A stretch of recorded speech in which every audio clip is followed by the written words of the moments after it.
with Eugene.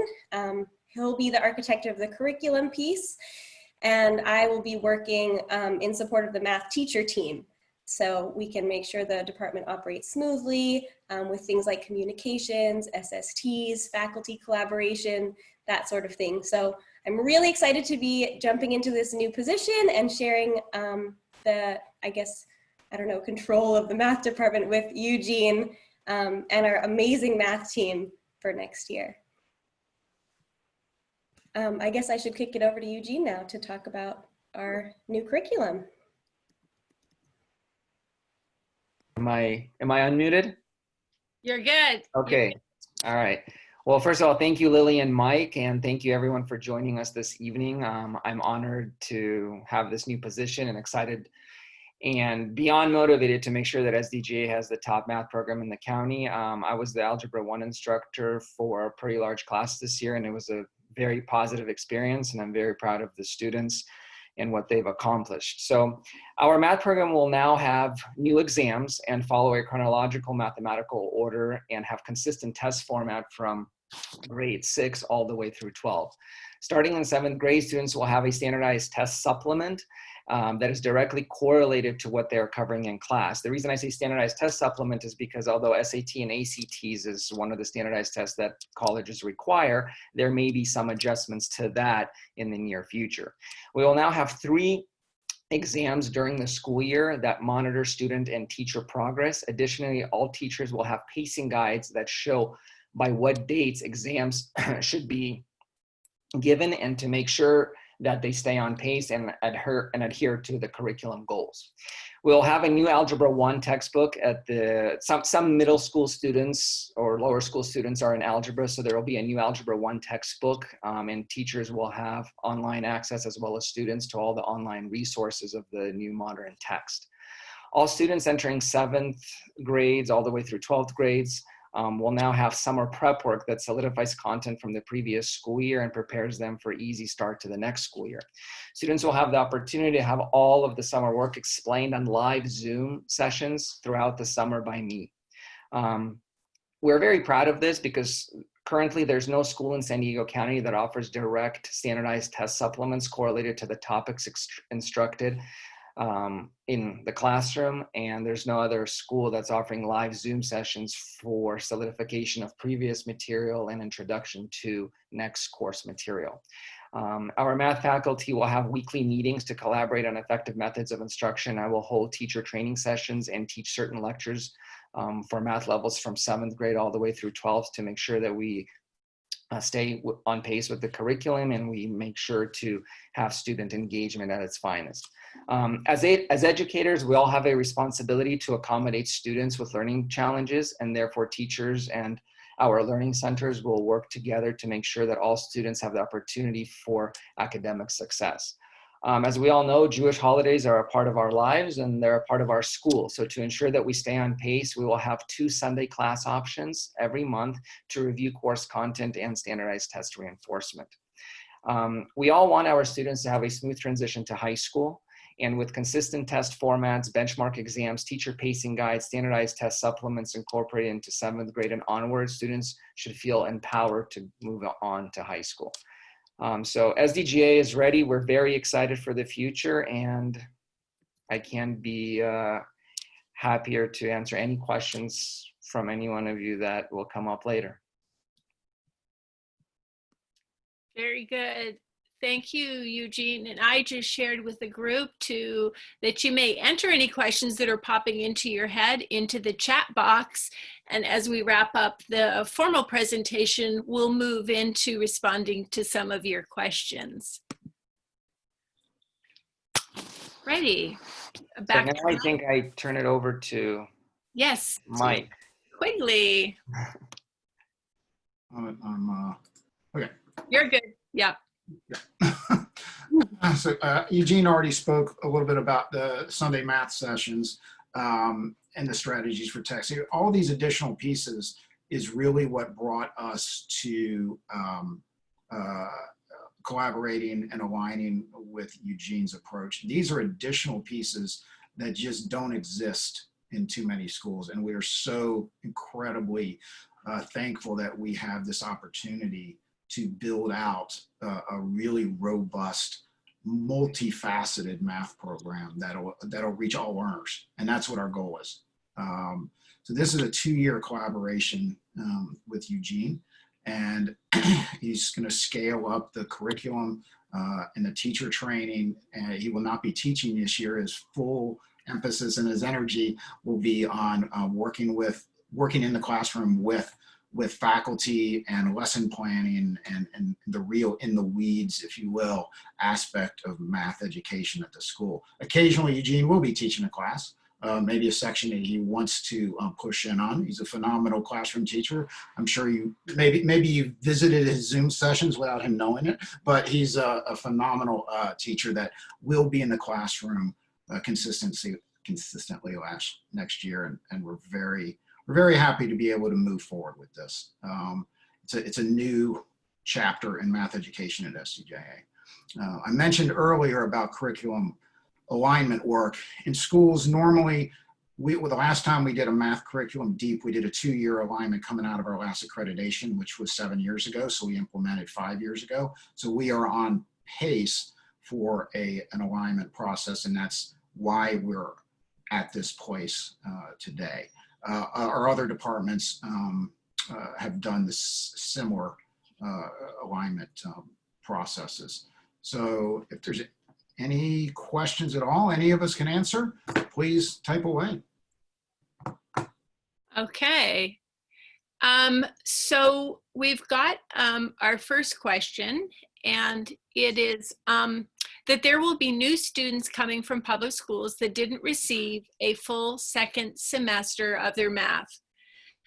What is your plan for the fall to continue math for our current SDJA students, as well as providing for the new students that might be behind in their math if they are put in the same classes? I'm going to talk on the intake side and then kick it to Eugene. All new students to SDJA through the application process come into a full admissions process where we review their prior coursework, their math, in this case, math teacher recommendations. And through that process, working with Lily throughout the spring during the admission season, we tested and we have placed all new students into the appropriate math class. Now, we will monitor that because of what happened with COVID-19 and how the public schools responded and other schools responded. But that's going to be part of Lily and Eugene's role is to keep an eye on that, and we'll make the necessary adjustments in real time. Eugene can talk a little bit about how it's going to roll out in the fall. Absolutely. So can you hear me? We can. Okay, yes, perfect. perfect.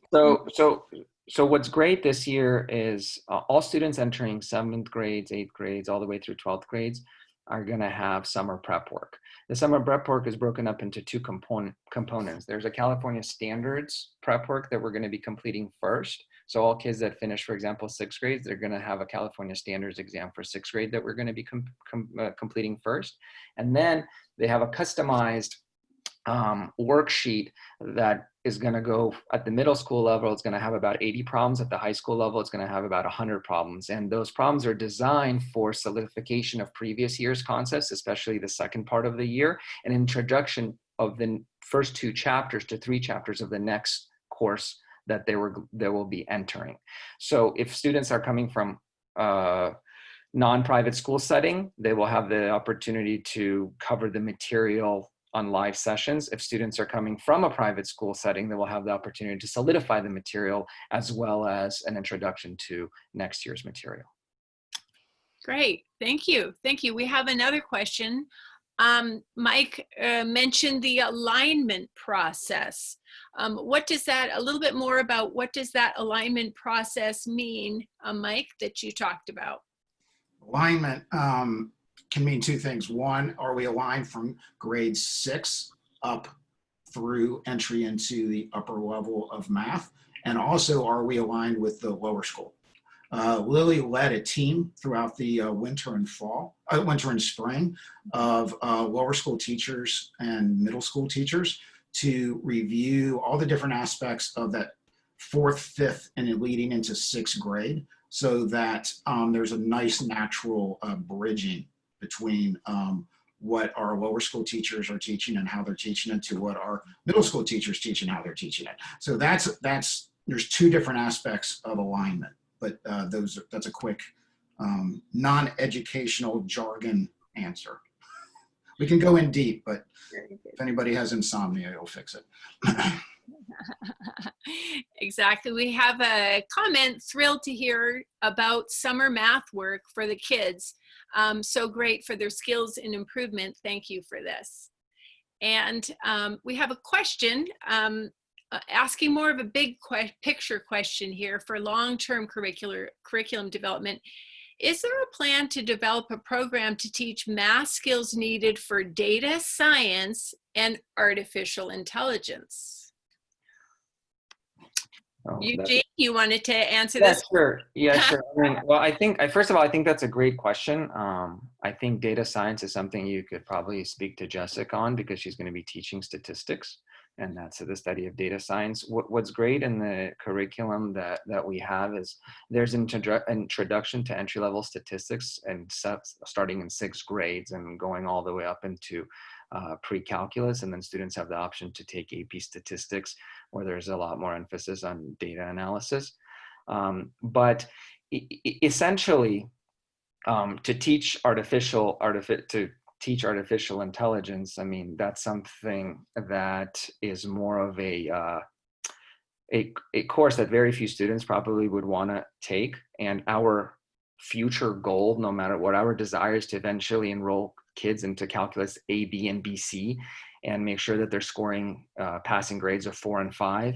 And then furthermore, we would like to have students participate in the California Math League contest, American mathematics competitions, AMC 8, AMC 10, UCSD honors math competitions. We eventually want to bring our students to a level of mathematical prowess where they're able to take multivariable calculus, differential equations, and linear algebra. So within that process, we get our students to a level where they can comfortably understand artificial intelligence and so on and so forth. I think that would be an amazing class to potentially have in the future. Right. To jump in on that also cross-pollinates a little bit with our math department and CIET. Our Center for Innovation Entrepreneurial Thinking is always thinking and planning out on those type of opportunities for our kids. As many of you know, we have a virtual reality lab right now, and as well as a lot of experiential with robotics and things like that. But Alicia Johal and Kwaku Aning are constantly brainstorming on the future of CIET. And with the math team we have right now, I definitely can see, it may not be AI, but I can definitely see a great collaboration in the next couple of years with CIET and the math department. Yes, that's very well said. Absolutely. I see that too. That's pretty exciting. Another question, is there a fee for the Sunday sessions or the summer program? It's all taken care of by SDGA, so go SDGA. Yes, exactly. Great. Other questions? Share them in the chat box. We've answered all the ones that have popped up, so we have a little bit more time if more questions come through. So here's a new one. Oh, it looks like a nice comment. I'm very excited about this new curriculum. Thank you, teachers and staff, for continuously finding ways to enhance our programs. You guys are amazing, ! And I truly appreciate all you have done this semester for our students. Very nice. Thank you for that comment. Any other questions? We have a few more minutes. I will say, as you're processing that we wanted to give you a fairly high level picture this evening, as we're in spring here and quickly going into summer. But in the fall, we look forward to facilitating a little bit more of a deep dive with some more detailed information about textbooks, about course sequence, some of the changes, getting into a little bit more of the nitty-gritty. And so you can be looking forward to that further detail this fall when we come back to school.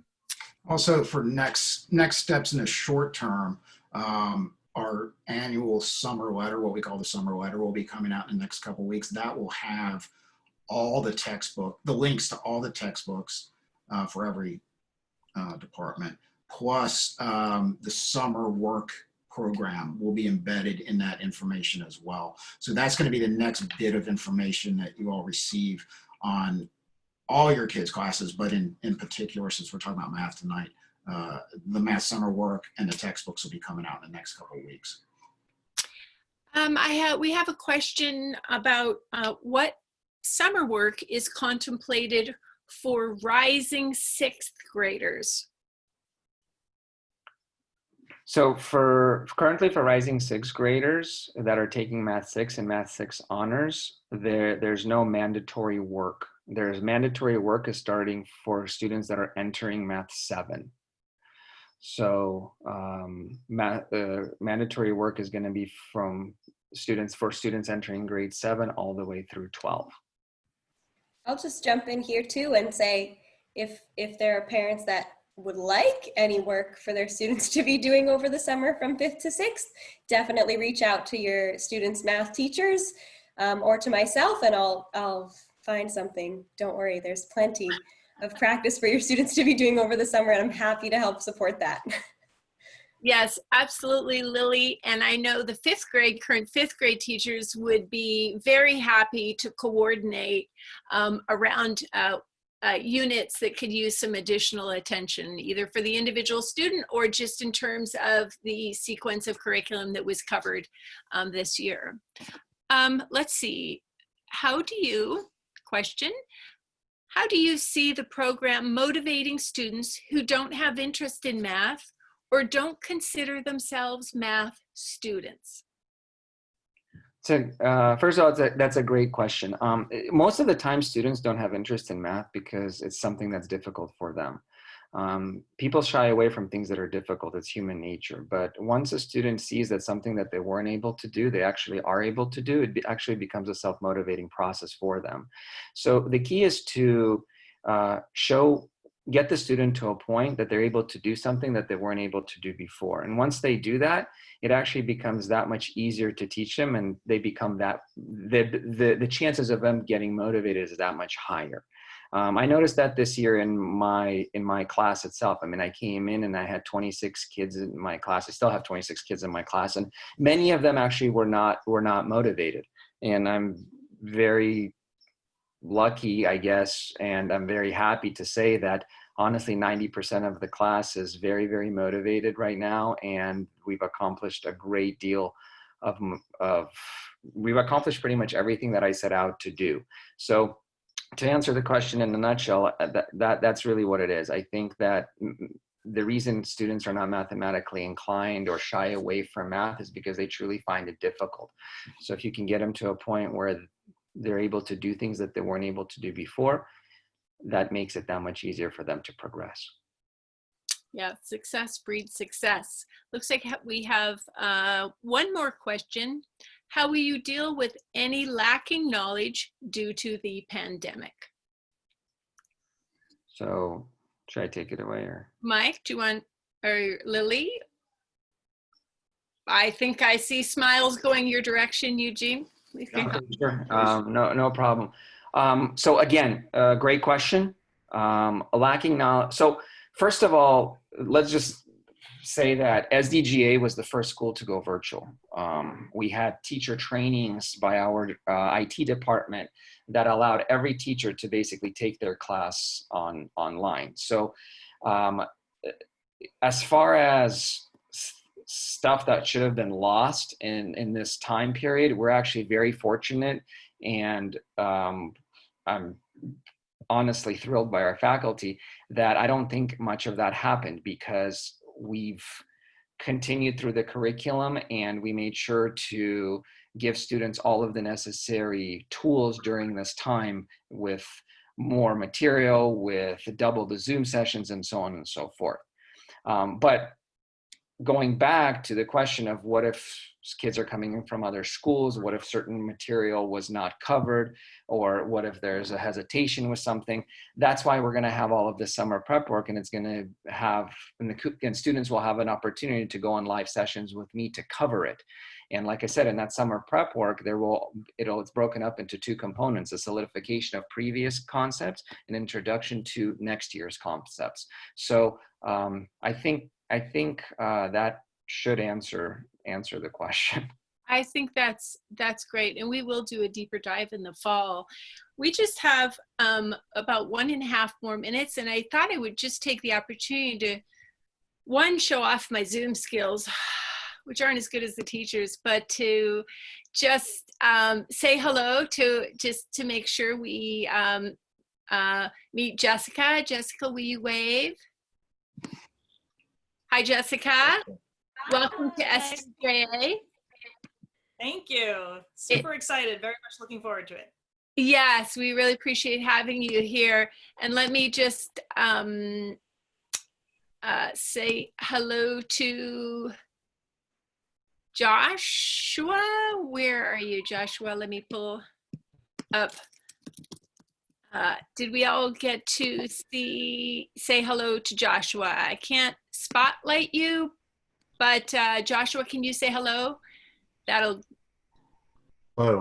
Joshua? Yeah, are you there? Yeah, can you hear me? Okay, great. Yes, welcome to SDJA. On this, Thank you. we really appreciate our math faculty showing up. We have Martine. Martine, hello. Good to see you. Hi there. How's everybody doing? Good to see you too. Good. Thank you for being here. We talked to Good. Lily and I think, is that all the math faculty we have on with us this evening? I just wanted to do a shout out for those who are on the call, just to say hello. Did I miss anyone? I'm looking at like a million thumbnails here. So great. Okay. Well, that wraps up our middle school town hall. We really appreciate with the teachers and what subjects they will teach again. I got requests to go back just to put the names back up so you all can see the math faculty one more time there. Those are the faces and the names to get to know. And thank you so much for parents for showing up this evening for Math Town Hall. We will be following up in August with a deeper dive. And as Mike and Eugene said, be looking for rising 7th through 12th graders, be looking for some math summer work instructions coming your direction. Thank you so much for coming. Thank you all. All right, thank you. Bye. you. Night.